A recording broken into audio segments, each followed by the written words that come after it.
Kita masih di Hidup Sehat, kita masih membahas tentang cangkok rambut atau transplantasi rambut. Dokter Vito, tadi ada fakta mitos yang belum terjawab tuh, Dok. Oh iya, benar. Ini jadi penasaran karena katanya ada yang bilang kalau misalkan tanam cangkok rambut ini harus dilakukan berkali-kali, nggak bisa cuma sekali aja. Ini fakta atau mitos? Oke, mitos ya.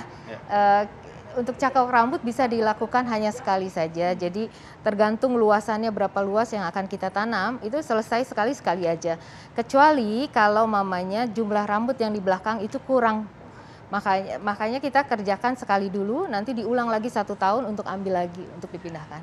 Udah gitu udah selesai, nggak berulang-ulang. Seperti Jadi itu. ya mungkin berulang itu kalau ada faktor yang lain ya, mungkin Ya, apa ya tentu ya, saja kan faktor pasien kekurangan juga, kekurangan rambut di cangkoknya daerah juga donor. bisa ya dokter ya? Betul, Oh, kekurangan. Gitu. Baik dokter. Kalau untuk prosedurnya tuh bagaimana sih, Dok? Kan pasti penasaran dari mulai cangkoknya, lalu pengerjaannya berapa lama gitu, sampai benar-benar beres gitu, Dok. Oke.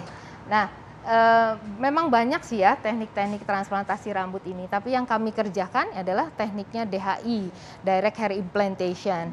Jadi setelah pasien dicukur, rambutnya dibersihkan, pasien akan kita lakukan ekstraksi rambut. Ini dalam posisi tengkurap. Ya, posisi tengkurap seperti biasalah, aseptik, antiseptik ya, bersih, baru kita anestesi lokal. Setelah anestesinya jalan, baru kita ambil satu-satu si akar rambutnya dengan alat khusus ya.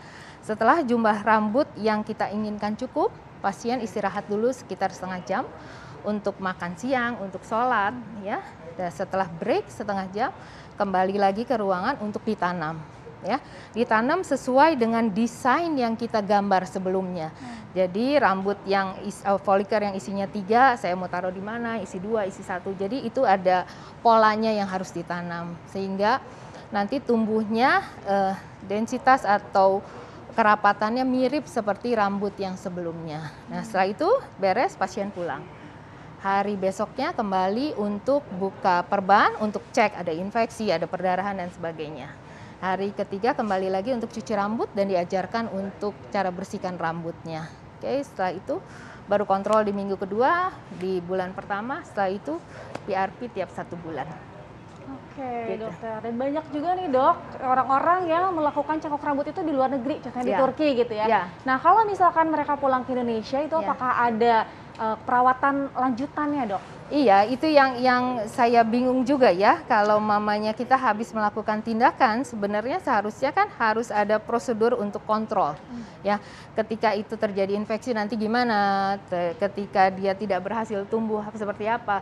Perawatan berikutnya itu yang harus mereka pikirkan juga, ya.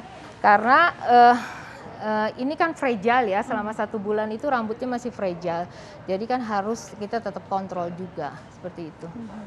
Jadi lebih baik dilakukan di sini kali ya, supaya nanti evaluasinya juga mudah ya. Iya, kalau aku bilang sih ya dokter-dokter kita udah jago-jago, pinter-pinter ya, terus ilmunya juga nggak kalah dengan yang lain. Kenapa sih mesti jauh-jauh? Dan gitu. tadi terutama pentingnya karena ini kan ternyata ada follow up perawatan dan Iya, lain-lain follow ya. up. Kan kayak kita kalau tanaman kan nggak mungkin cuma taruh bibit aja terus udah dibiarin ya. tinggalin gitu Iya, kan? pasti kan ada harus seperti kita kasih pupuknya, Iya, perawatannya gimana gitu ya. Iya, betul. Penasaran nggak dokter Sasa ini kira-kira berapa sih biayanya? Nah, ini pasti akan Pengen ditunggu nanya juga kan sama kalau- pemirsa ya. Spill dong, Dok, di spill. Oke, relatif ya kalau ini ya biaya ya.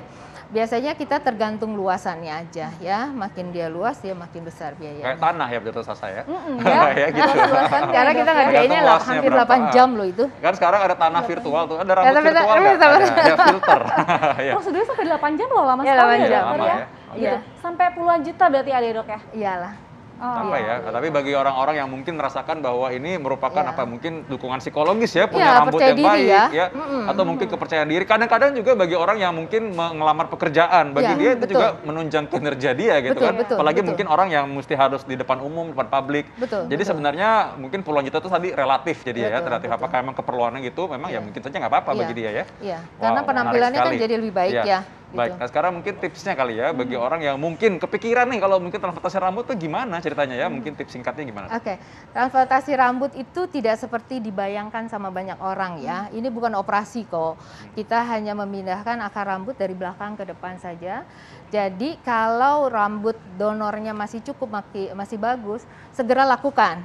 Jangan sampai nanti di daerah donor sudah tidak ada rambut, nggak ada lagi yang bisa kita pindahkan. Jadi karena ini prinsipnya adalah rambut sendiri Rambut yang sendiri. dipindahkan lokasinya Ya, gitu ya. Jadi betul. jangan sampai semuanya udah nggak ada, Udah nggak ada, bibitnya baru habis minta- nanti ya, gitu. betul. Oh, baiklah. Betul. Baik dokter, terima kasih banyak, banyak dok ini dokter. insight-nya dan Sama-sama. ilmunya. Saya rasa juga bagi semua orang juga tahu bahwa bagaimana rambut ini merupakan suatu bagian dari kesehatan kita juga ya.